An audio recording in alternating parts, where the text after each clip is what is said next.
Hello and welcome to Stretford Paddock. We are here for the team news for Manchester United versus Arsenal. I'm sure some of you are still a bit hungover, and it seems as though, well, there's a few people missing from the team. It looks like Paul Pogba isn't going to be playing. He's not got off the team bus apparently, which there's part of me that still holds out a tiny bit of hope that he's going to have come in his own car or something, which doesn't really happen, does it? Oh, I'm going to be late, lads. I'll drive myself in.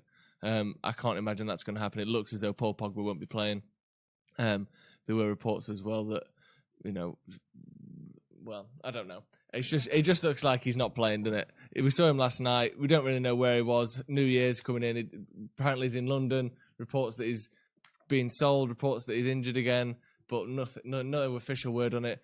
So I don't even remember what Solskjaer said about why he didn't play in the last game. To be honest, it's all just a bit of a mess really with Pogba. And it seemed as though he was coming back. He came back from injury. He was playing well. It looked as though everything was going to be all right. And then missing 2 games, and no one really knows why. But of course, we've got a couple of minutes until the team news is officially revealed, and we'll know for absolute certain whether Pogba is going to be in that team or not. Again, like I said, he's apparently not in the squad to face Arsenal tonight. He's not got off the team coach, so we're expecting there to be no Paul Pogba. But again, that will be confirmed in due course. But it's a difficult one. Who do you want to see? Let's see in the comments who you want to see replace Pogba in this team. Of course, no Scott McTominay either, so it's going to be a very thin midfield. We saw Matic, Fred, and Andreas Pereira in the last game. Maybe people expect to see Lingard. Obviously, he likes a bit of Emirates, doesn't he? He loves a bit of an Emirates goal, an Emirates dance, so we'll have to see.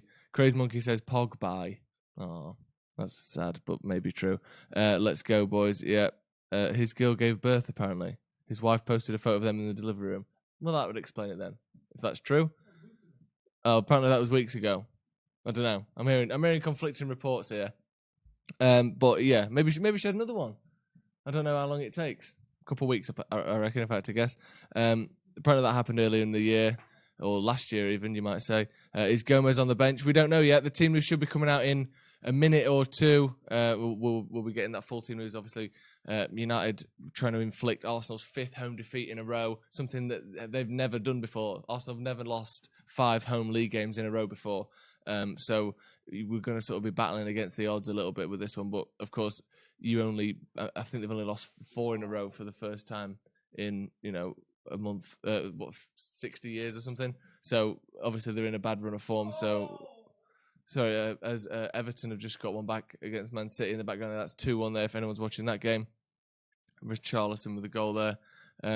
Still no team news again. Like I said, Paul Pogba's the main story. It seems as though he won't be in the team tonight, but we will find out exactly about that very soon.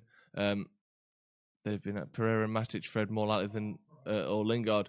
It's a difficult one, isn't it? Lingard's got a good record at the Emirates.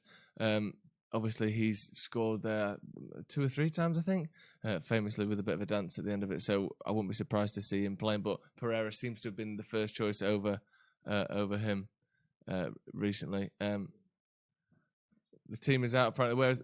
Not on Twitter. The team news is out, so we're just going to bring you that immediately as soon as it gets sent to me here. I don't think there's Paul Pogba. It's still not out on Twitter. Oh, here we go. It's got it. United have tweeted it. De Gea, Wan-Bissaka, Lindelof, Maguire, Shaw, Fred, Matic, James, Lingard, Rashford, Martial. So it is Jesse Lingard getting the nod there ahead of Andreas Pereira.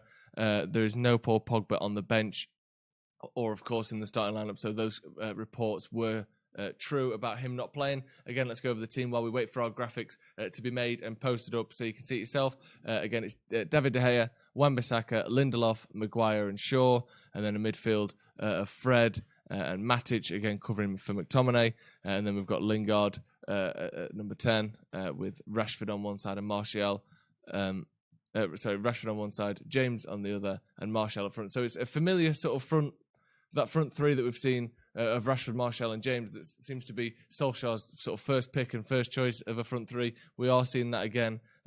Obviously, Mason Greenwood's been kind of forcing his way into that little trio a little bit, but I think he's going with a bit more. It's weird to say that Dan James has got more experience, but since he's only 20 or 21, I think, and he's a new signing, but obviously Greenwood's just so young and so inexperienced that I think he has sort of gone for a bit more consistency, probably playing a part as to why James has got the nod over Greenwood. Yeah, that midfield of Fred, Matic, and Lingard. Let me know what you think to that. Is that I mean, Arsenal's midfield has notoriously not been brilliant, and of course, like I said, they've lost four home games in a row leading up to this, so they're clearly not on the best of form. But their performance was better against Chelsea. I thought they looked good in the first half, especially against Chelsea. So it's maybe a slightly different Arsenal side in terms of intensity and tactics than we have been seeing recently with their change of manager. As we see the graphics go up on the screen there, let's go through the team one more time. David De Gea, as you'd expect, and again, that sort of relatively settled back four now that we've seen quite a lot this season of Wan-Bissaka, Lindelof, Maguire, and Shaw, and then it's Fred in there, who all of a sudden, since last season, seemingly like fourth or almost fifth choice central midfielder, is our first name on the team sheet in the midfield now with the absence of McTominay and Pogba. So he's obviously in there alongside Matic, who I think people were relatively surprised at how good he was against Burnley. I thought he put in a solid performance, didn't really make many mistakes. It's going to be maybe a slightly different game today with Arsenal's sort of high volume, quick passing that you expect from them generally, and from the way Arteta seems like he wants to play. So we'll see how Matic can survive in that midfield. And then we've got Lingard again, who, as we've said multiple times now, has got a good record at the Emirates. Dan James on the right. Rashford, who's United's sort of star in form man at the moment, of course, with Martial up front. Again, let me know what you think of that midfield in particular. Matic isn't going to be fit enough. That's Milan saying that. Ayush as well. Matic in the starting 11 really scares me. Yeah, it is a bit scary, isn't it? Slightly scary, let's be honest. Pogba makes me sad. Yeah, me too a bit. I just want to know what's going on. I just want to text him. I just want to make sure everything's all right. Vikram saying, what's wrong with Axel? Axel, I'm not sure what's wrong with Axel, to be honest with you. I think, again, in the way that Solskjaer's gone for, again, it's a very lightly used term with experience, talking about Dan James over Greenwood. We see Phil Jones on the bench. I'll go through the full bench for us as well. That's Romero. That is Jones again, who seemingly has been favoured over Axel Tuanzebe on the bench. Tuanzebe on the bench. Sorry, Steve, give me the side eye for pronouncing his name wrong. We've got Brandon Williams, Ashley Young, Andreas Pereira, Juan Mata, and of course the aforementioned Mason Greenwood rounding out the squad there. So there are some attacking options off the bench. Not too much in terms of a midfield as you would expect, since we're so thin in that department. Ike says, I don't know why Shaw starts over Williams. I mean, I'm not particularly.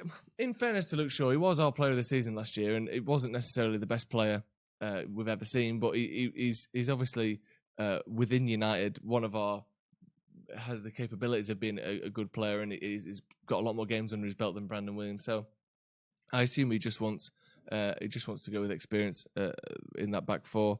Pogba's in Madrid having a siesta apparently. So yeah. For the watch along again, getting your creative and strange reasons why Pogba's missing the game, because it's a bit of fun is what otherwise a pretty seemingly not sad but certainly negative side of what's going on at United at the minute. The whole Pogba thing has sort of marred what's kind of been a relatively decent turnaround in the last 2 or 3 months. So hopefully we can get some sort of answers. I'm sure Solskjaer's going to be pressed on that. There's no way people don't go, all over him asking what's going on, where is he, what's going on. So Pogba and get a better midfielder. When's the last time he played a good game? I would say he played quite well in the last 2 games he's played, to be honest. And I don't know how many better midfielders there are that are available. I think that's the problem. As we keep hearing from Solskjaer and Woodward and everyone else at the club, we're going to go for players who are available. We're going to try not to just panic buy someone. And if there isn't anyone that we want available, we won't get anyone. So that's always my worry with selling players, especially in recent years.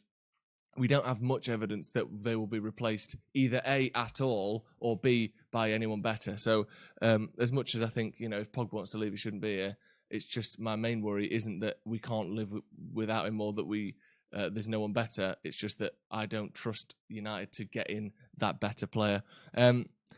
He's an overpaid fraud. That's a bit harsh. But anyway, right, that's going to be it for this. We're going to be back for the watch-along at 7:45. With some build-up, and I'll be joined by Stephen Howson, Ronaldo, and Alex for that. So make sure you tune in for that. Again, come up with some creative and funny, and just a bit of light-hearted reasons as to why you don't think Pogba's playing, and we'll read some of those out during the watch-along. So thanks very much for joining me, and we'll see you in a bit.